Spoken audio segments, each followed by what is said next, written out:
keep it on me. I can let her crib unless that chopper on me. She say on the shit, she gon' put it on me. You can keep this out, I'ma smoke this OG. Remember way back then. Family, what's going on? We are now on episode 32.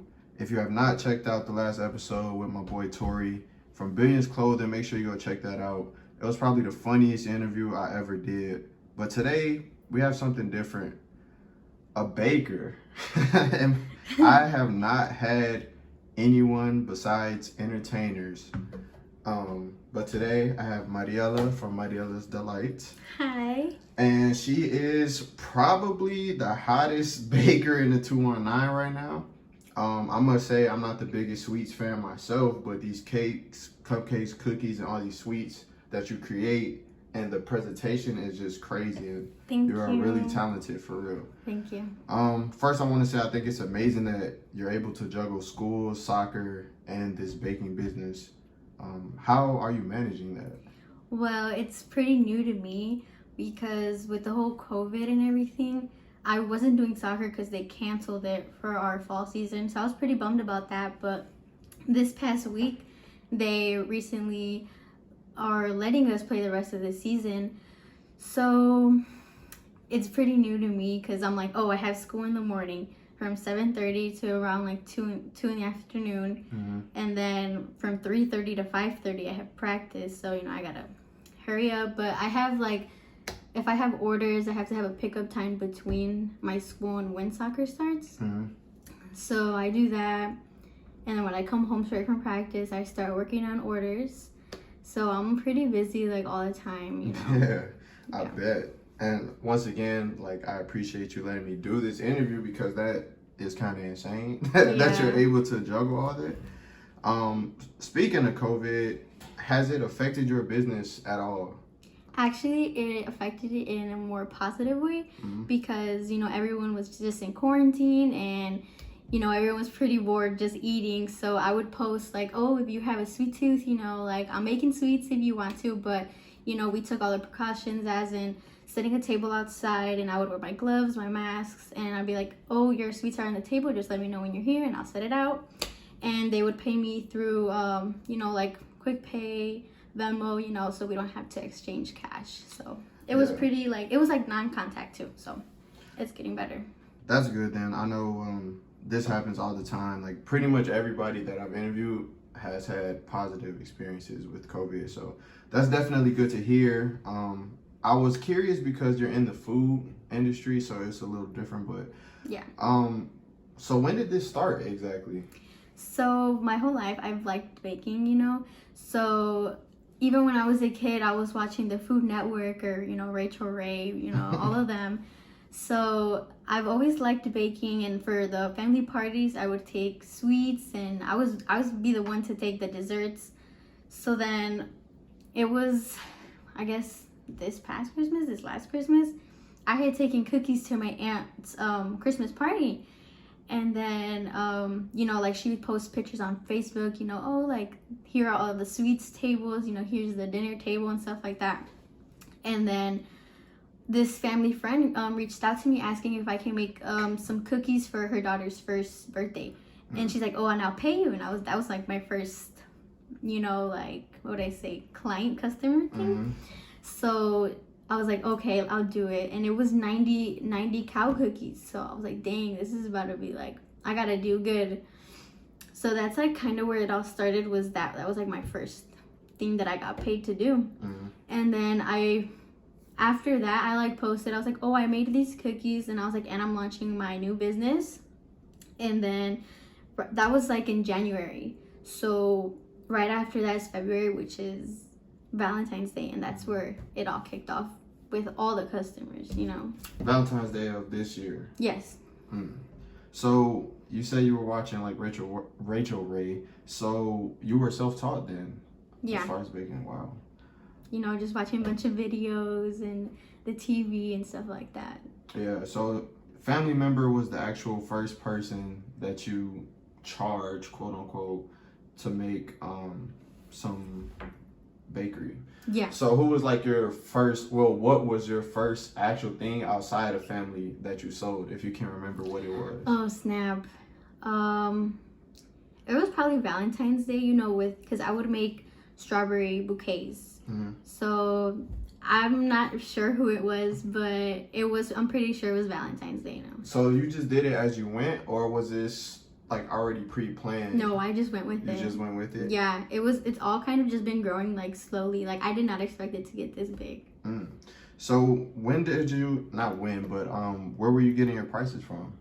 Well, honestly, I would just add up like my costs, you know, like I would go to the store, be like, oh, this is how much strawberries are, this is how much chocolate is, you know, and then I would add my work, like my talent, I guess. I don't know, like, so from there I'd just be like, oh, you know what, I should charge this much. Is everything all you? As far as like the baking, the posting, the... No, actually my whole family helps me. Okay, Yeah. So I have like my dad, he's my delivery guy. So I just give him the addresses and the streets. I'm like, okay, we have a couple deliveries in Cherville and the east side, you know, Griffith, you know, and he takes care of those. And my sisters, they help me with my social media because I often cannot respond to messages as quick as people would like me to. So they take care of that. And my oldest sister, Melissa, she's helped me grow within my social media, I guess. So, because she went to college for like public relations, you know, like, so she knows like most of that stuff. Yeah. And then my other sister and my mom, you know, if I need help with orders, and they just help me out. Well, that's good. It's a group effort because it can definitely become overwhelming. Yeah. I know we can't talk too much about this, but I do want to give you the congrats. Like on camera, you have an ABC interview coming up. Yes. I know we can't like dig deep into it, but how did it even come about? Let me think. Some lady, I just got a message from her on Facebook, and she's like, "Hi, I'm a producer from ABC 7 News, and I was just looking at your page, and I really like the stuff you do." So then I was like, oh my gosh, like this is crazy. So she's like, if we can hop on a call, you know, so she can get more information from me and everything. And I was like, yeah, for sure. And that same day we went on the phone and we were just talking. She's asking me questions about like my whole business and everything. And then we already set a date for when we're gonna film and when the film crew is gonna come and everything like that. And I'm gonna do like a little segment, you know, maybe showing how to make some treats. So yeah. That's definitely something to look forward to. So when people make orders, do they just like kind of let you go, or do they already come with like, oh, I want it exactly like this? Okay, so how I prefer is they tell me like what to do, because I don't want to just, you know, give like whatever I would think. I prefer them to give me, you know, colors and flavors and like maybe servings, you know, so I can customize it to them. So like, let's say it's for an anniversary, I'd be like, oh, how many years of an anniversary? What's their favorite color? You know, I prefer them customizing it themselves, so I can get a bunch of different types of orders. Have you had a customer that just told you just freestyle it? Yeah, for sure. And you didn't like that? Well, it's not that I didn't like it. I did like it, you know, because I was like, you know what, I can do it how I want, but I also wanted my customer to be satisfied, you know? Yeah. I get you. As far as I know, obviously you're a great baker, and for you guys watching, I'm definitely gonna like put the things that she creates in the vid, and you'll see like how crazy they are.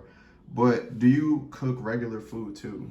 Yes, I do. Like, let's say in the mornings, I'm obviously in school, but I have little breaks, so I do cook myself some breakfast sometimes.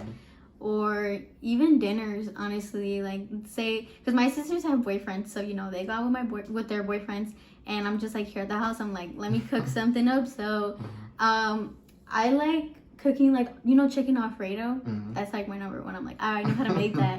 So yeah, I know how to cook. That's like everybody's go-to, chicken Alfredo. It's fire. It is though. It is. What has been your favorite creation so far? My favorite thing to make is probably the breakable hearts. Those have really popped off. I have like 4 main, like really big things I make, which is the taffy grapes, the strawberry poppers, the breakable hearts, and the cheesecakes. But I think my favorite is the breakable hearts because people stuff them with literally like really creative things, you know.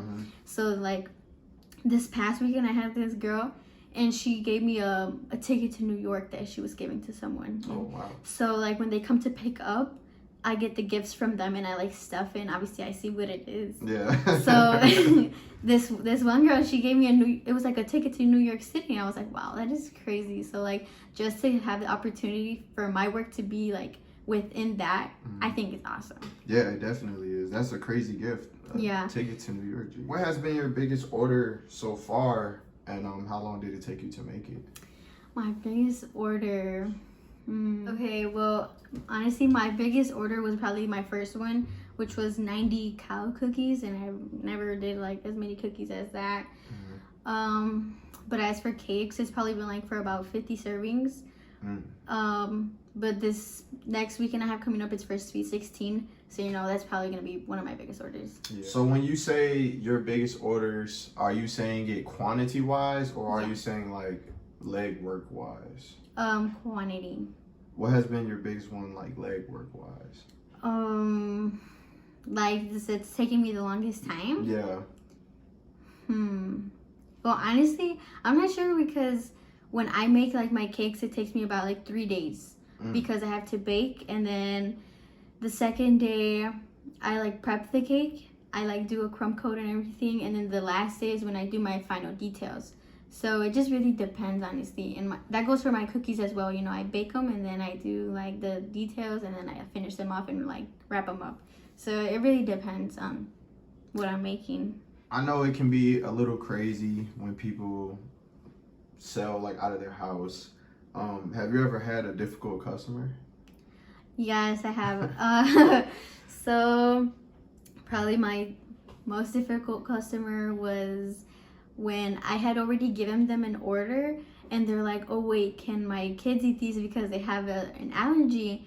But what a lot of people don't know is I work around like, you know, milk, nuts, you know, like everything. So I'm like, well, you should have told me before, you know, so I can do the proper like sanitary stuff I have to do in order so I don't do any cross-contamination. But I was just like, well, you know, next time can you just like let me know, please, so I don't want your kids to get sick or anything. That's not too bad though. I heard I was hearing about people like leaving notes and stuff on people's doors saying that they're like overcharging and they're trying to scam people, and yeah, you get all type of crazy things when you sell out your actual house. Yeah, but for me mostly, when I guess people don't like my prices when they text me and then they just don't answer back. But I'm just like, it's all right. Like, you know, there's always other bakers that have cheaper prices, but to me it's all about the quality of it and the presentation. Yeah, definitely, because the detail that you put into the actual cakes and things is like really unbelievable. And how long did it take you to become good at that? Well, I'm still learning, but I did start making the cakes, I would say February. So I've had a couple months in experience, but I still struggle, you know? So yeah, honestly, it just takes time. I don't know. Only a couple months? That's it. You're moving on to are you moving on to college? Yes. What are you going for? I want to go for business. I assume so.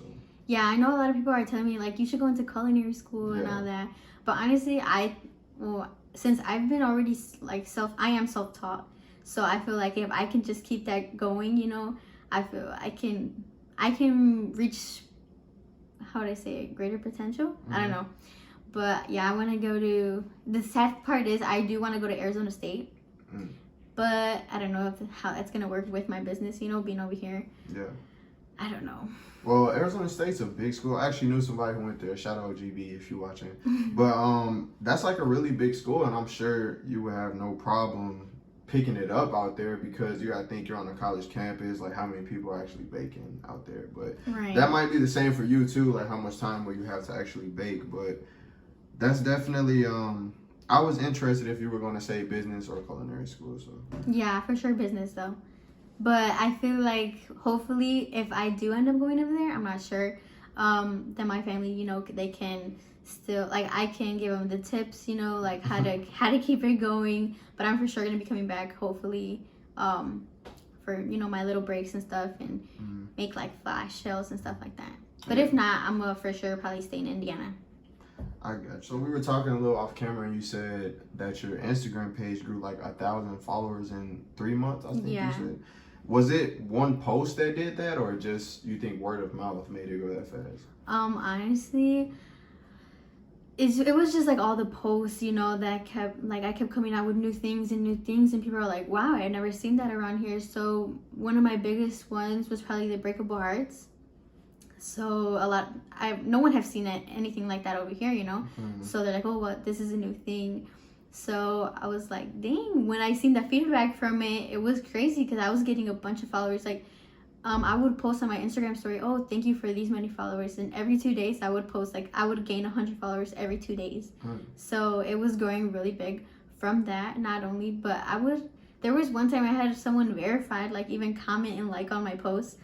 But yeah, honestly, it's just been growing so much. It's crazy. I don't know. Is it a little overwhelming? Yeah, it is, because if you were to tell me this in the beginning, I was gonna be like, you're lying. Like, this is not gonna happen. I'm already about to be on 2,000-3,000 followers, and I'm still in the process of trying to figure out a date when to give my 2,000 follower giveaways their giveaway. So yeah, it's crazy. Yeah, it definitely grew fast. I remember even when I first messaged you, I think it was only at like 1,000 or something still, and then I went to look today, and I was like, yeah. So that's only been like a couple months. But I know you say you used to watch Rachel Ray when you were younger, but is there anyone now that you like still look at and maybe use them for motivation? Or I watch a lot of TikTok, and on TikTok there's like a lot of creators, but I also watch a lot of Instagram.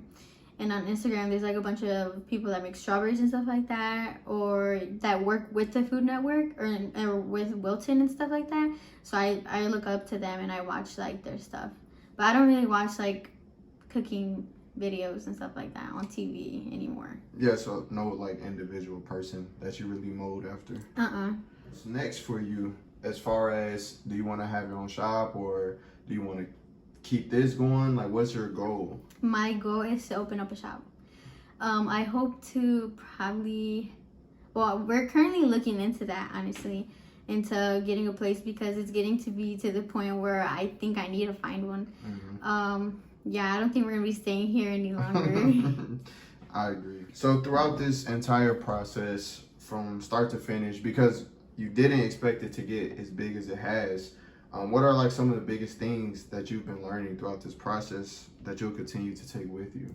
For sure, I've learned how to manage my time, because there'd be times where I just want to go chill, you know, like with my friends or with my family, but I'd be like, no, I can't, I have to work. So that's probably the biggest one, is my time management. Another thing is taking the accountability, because I would have to be like, you know what, I can't go out with you guys tonight, I have to work, or, you know, just stuff like that.